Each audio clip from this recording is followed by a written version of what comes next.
Olá, boa noite a todos, sejam bem-vindos ao nosso estudo da nossa Casa Espírita Discípulo de Jesus. Eu sou Cristina Lúcia e hoje nós vamos conversar rapidamente, porque o nosso tempo é bem curto, né? Mas assim, eu vou dar uma geral para falarmos das colaboradoras de Allan Kardec no trabalho da codificação. Mas antes nós vamos fazer uma leitura do livro Receitas para a Alma, de Hermance Dufour, sob o título Crenças. Quem crê em mim, ainda que esteja morto, viverá. João 11:25. Que razões levam você a acreditar que mereça a dor pelo que vem passando? Que mecanismos se encontram na base de suas crenças quando você aceita o sofrimento na condição de degrau de espiritualização? Com que objetivo você acolhe passivamente a sua infelicidade? Reavalie suas crenças de vida e verifique se entre elas não se encontra um sutil processo de autopunição e desamor. O sofrimento só é fonte de promoção para quantos aprendem as lições que cavalgam em seu dorso. Manter-se na dor, quando já pode e deve dela sair, é descuido para consigo mesmo. Ausência de auto-amor, medo de enfrentar o desafio da escolha através do imperativo da decisão. Deseje a felicidade. Trabalhe pela transformação de seus problemas. Acredite na possibilidade de uma vida plena, ainda que repleta de desafios. Suas crenças são forças construtoras, que se tornam verdades para você.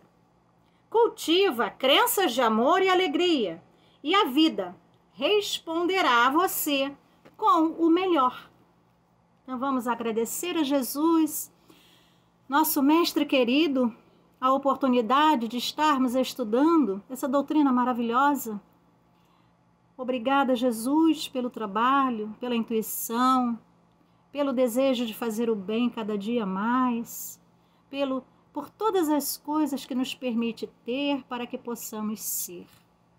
Agradecemos a oportunidade e te pedimos, Pai, que nos abençoe a todos que vão participar deste grupo de estudos, vão ver depois, que todos eles, Pai, possam receber a tua luz, a tua paz, o teu conforto, o alívio para as suas dores e o discernimento para continuarmos o nosso caminho.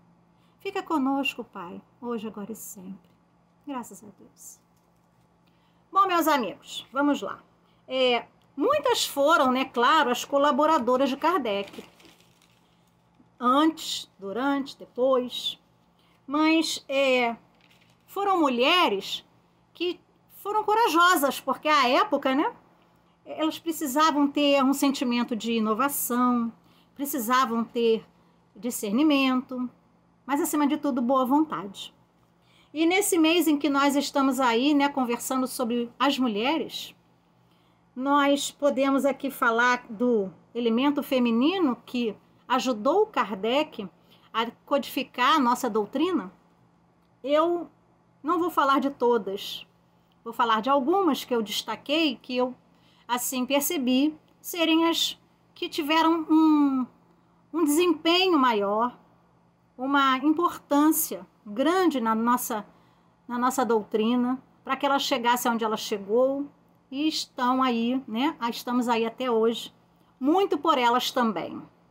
Bom, vamos lá. Eu vou começar pela senhora Pleinamaison. Eu espero estar falando certo, porque o meu francês é ótimo. Vamos lá.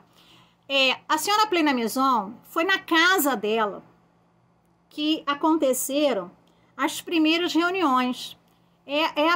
Uma das primeiras mulheres que abriram a sua casa, a intimidade do seu lar, para que o efeito, os fenômenos das mesas girantes começassem a ser observados, porque o objetivo dela não era de curiosidade, ela era uma mulher muito inteligente, à frente do seu tempo, e o objetivo dela em permitir e abrir as portas da sua casa para essas reuniões era que aqueles fenômenos fossem estudados, observados e se descobrisse o que estava acontecendo.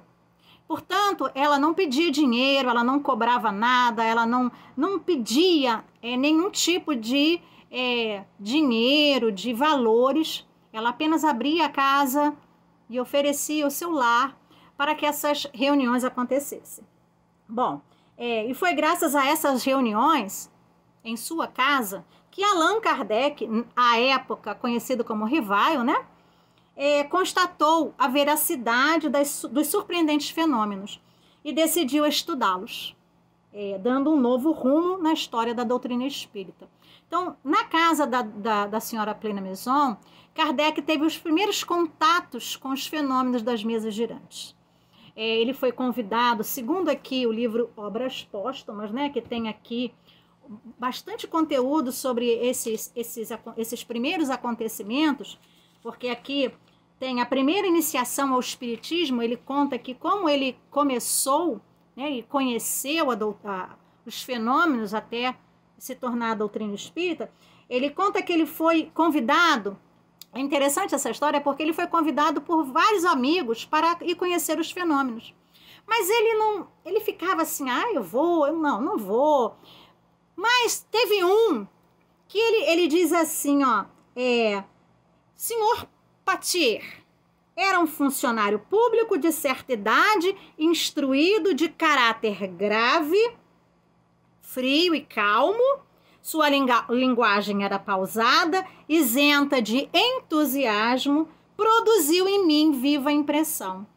E quando me convidou a assistir às experiências que se realizavam em casa de senhora Plena Maison, à rua, aceitei imediatamente. Então, ele aqui em Obras Póstumas, ele vem relatar exatamente a primeira reunião que ele participou na casa da senhora Plena Maison, a convite do senhor Portier. Ele já havia sido convidado por outros, mas ele considerou esse companheiro isento de entusiasmo e aquilo chamou a atenção dele e ele foi lá buscar aí o entendimento e buscar as experiências e chegamos aonde estamos, graças a Deus, né?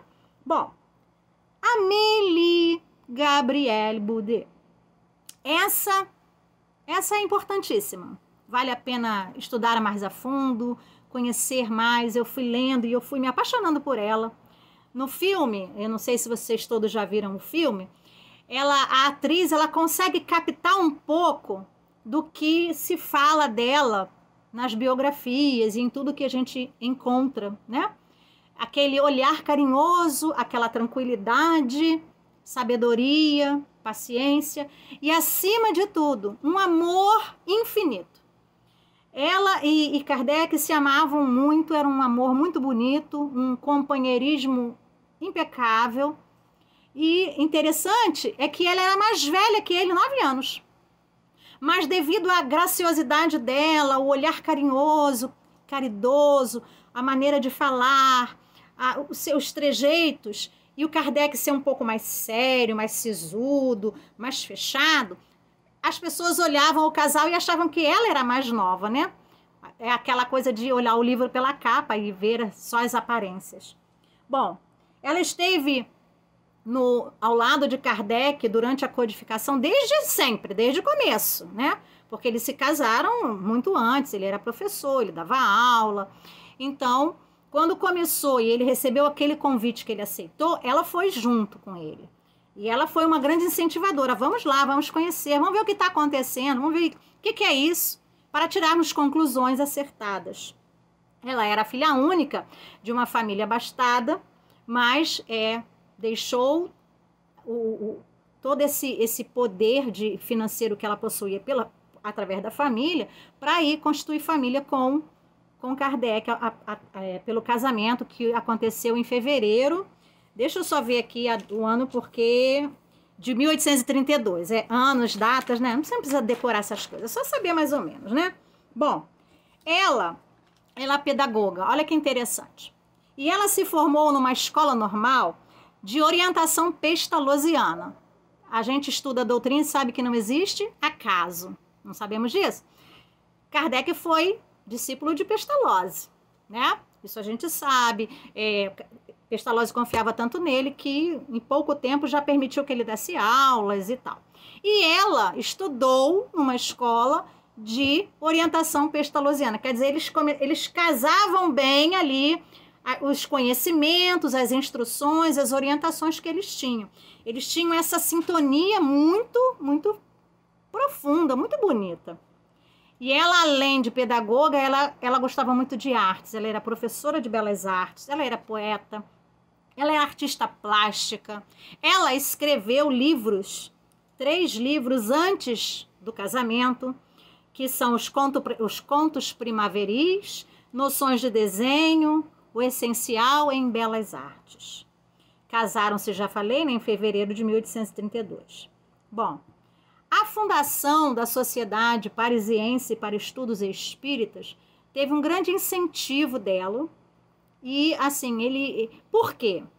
Porque eles começaram, de um certo tempo, fazer reuniões na casa deles. Mas a casa era pequena, chegou um momento que não cabia mais ninguém. Não dava mais. Haveria-se de procurar uma solução para aquilo.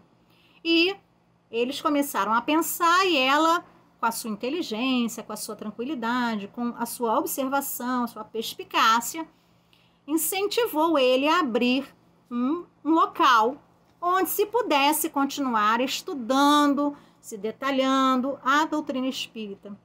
E aí se fundou, né, a Sociedade Parisiense para Estudos Espíritas.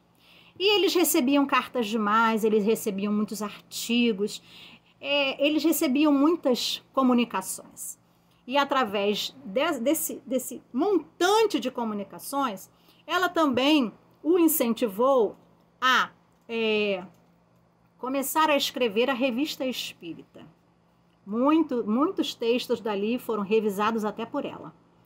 Bom, durante a vida deles dois, ela foi uma grande incentivadora, apoiadora, ela foi sua secretária.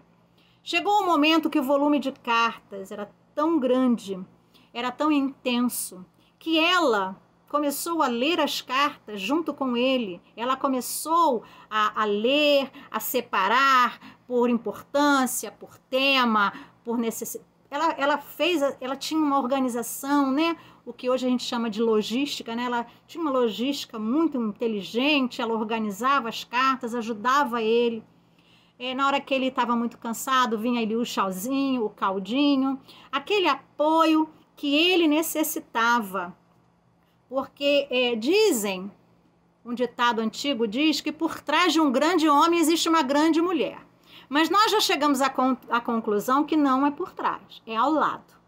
Então, ao lado de um grande homem, sempre vai ter uma mulher a lhe apoiar, a lhe incentivar, a lhe dar coragem. E esse é o caso de Kardec e Amélie. Ela esteve ao lado dele em tudo, para tudo, principalmente no tocante à doutrina espírita. Em tudo ela estava a lhe aconselhar, a conversar, a ajudar em todas as tarefas. Esteve em todos os lugares com ele.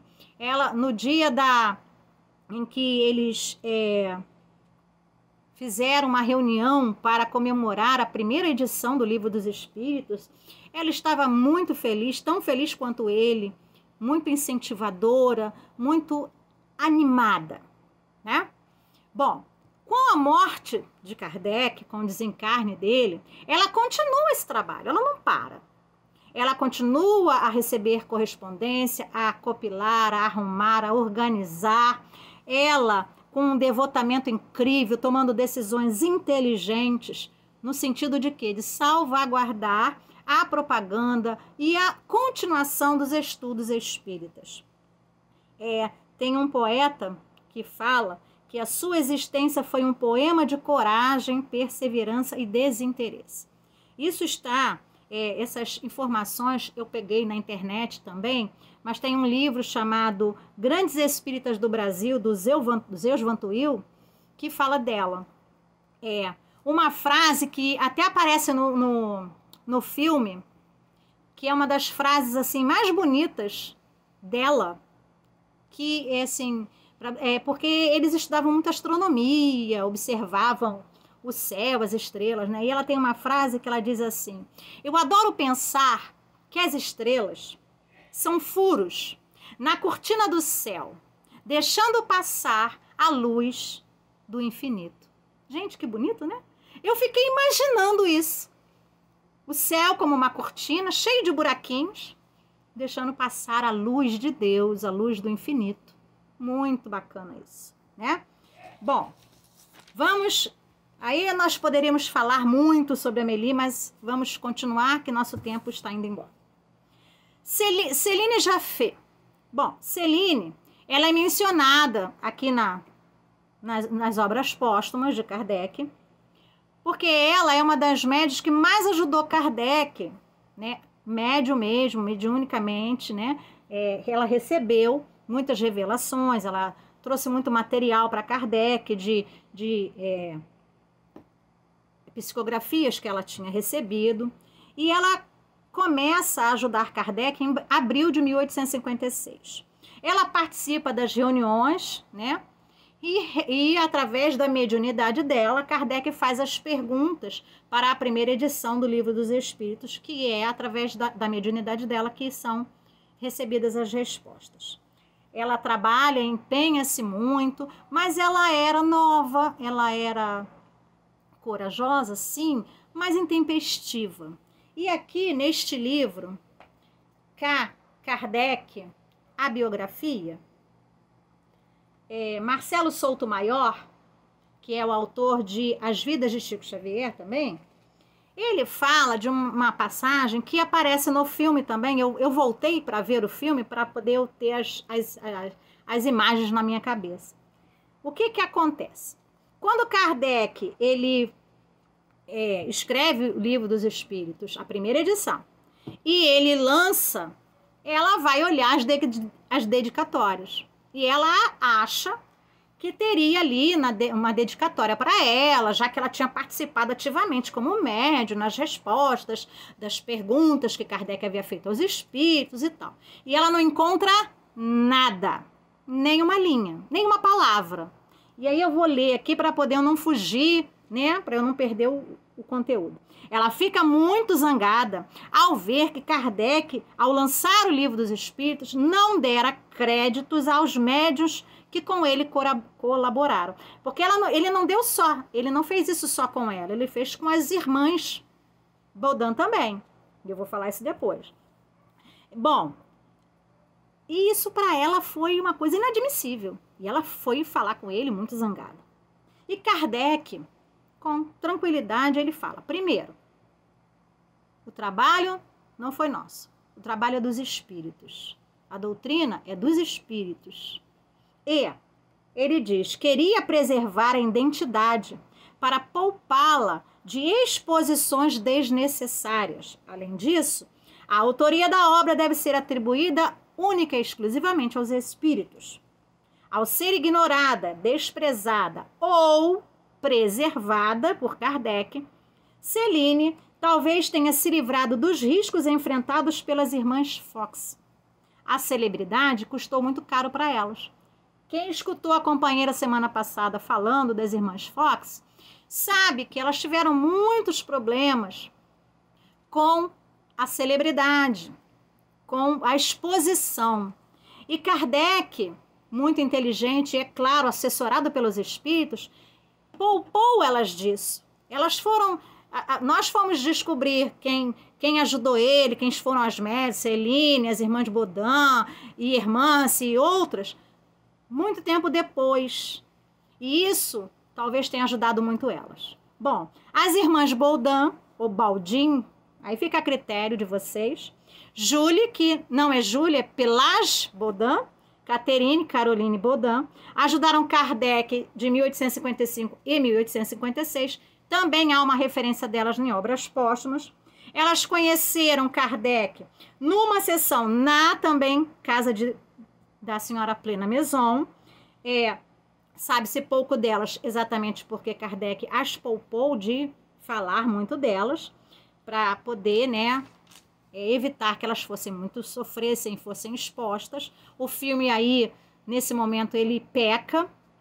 Kardec iniciou seu trabalho das comunicações espíritas também na casa delas, junto com as atividades na casa da senhora Plena Maison. A participação não era exclusiva, né, o que eu acabei de dizer, e ele continuava frequentando tanto na casa da senhorita Jaffé, como na casa da Baudin e na senhora Plena Maison.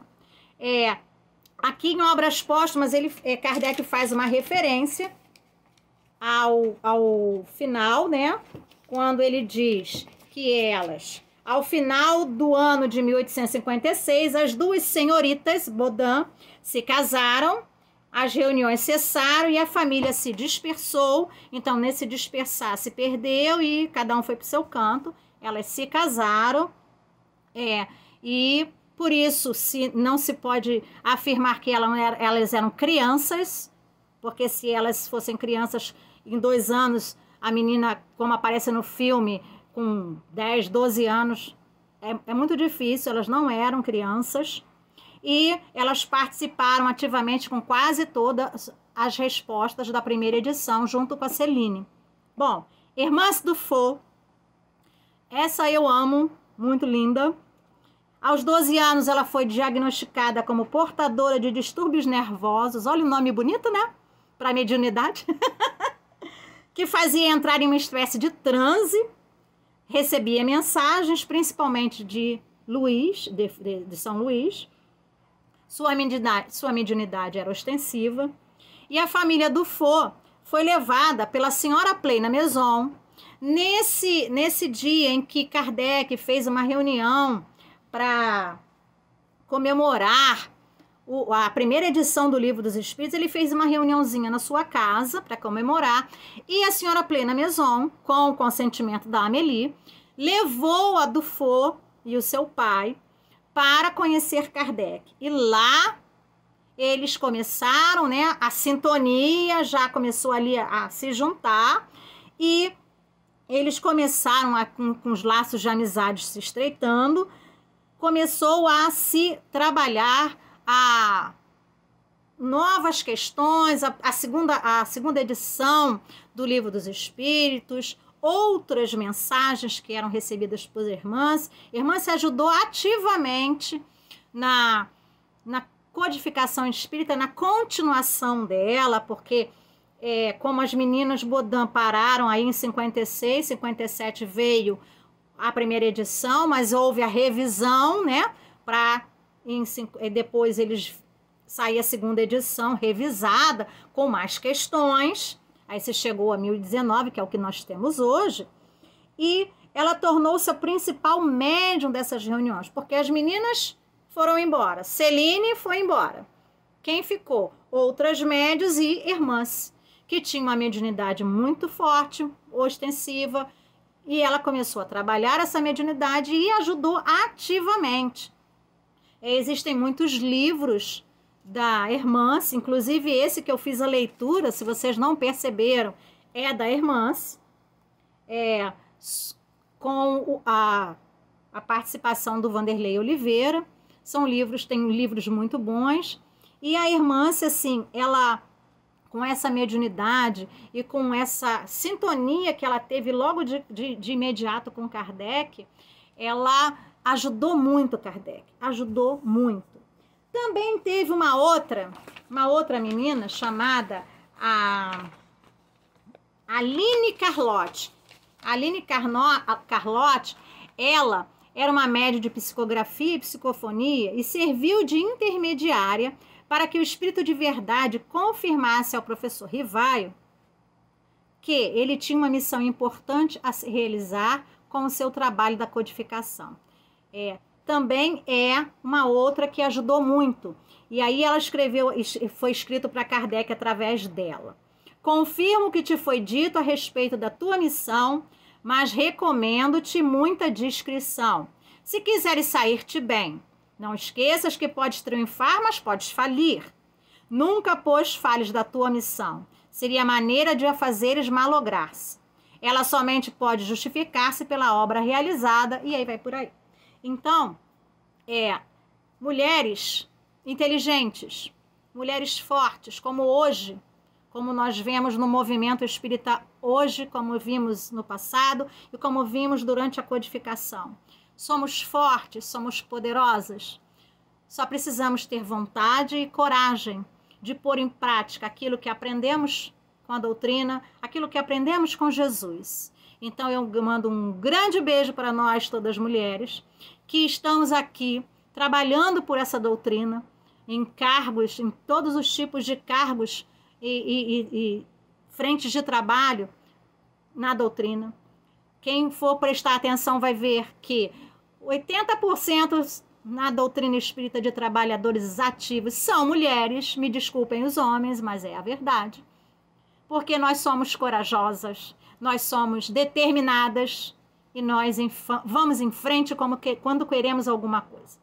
E viva todas as mulheres. Um beijo grande em todas nós e um beijo grande a todas essas mulheres que nos antecederam, trazendo para nós toda essa doutrina maravilhosa que nos ajuda a passar por todas as situações que estamos enfrentando hoje, ontem e talvez amanhã. Que todos possam estar plenos, confiantes, que não estamos sozinhos. Vamos então agradecer a Jesus, agradecer esse Deus maravilhoso que nos permitiu chegar até aqui. Agradecer imensamente por estar conosco, nos orientando, nos incentivando, nos dando coragem, perseverança. E quando caímos, nos dando a mão para levantarmos. Fica conosco, meu amigo querido Jesus amado, Pai do céu, espíritos amigos, muito, muito obrigada. Fiquem todos com Deus e muito, muito obrigada por estarem comigo também.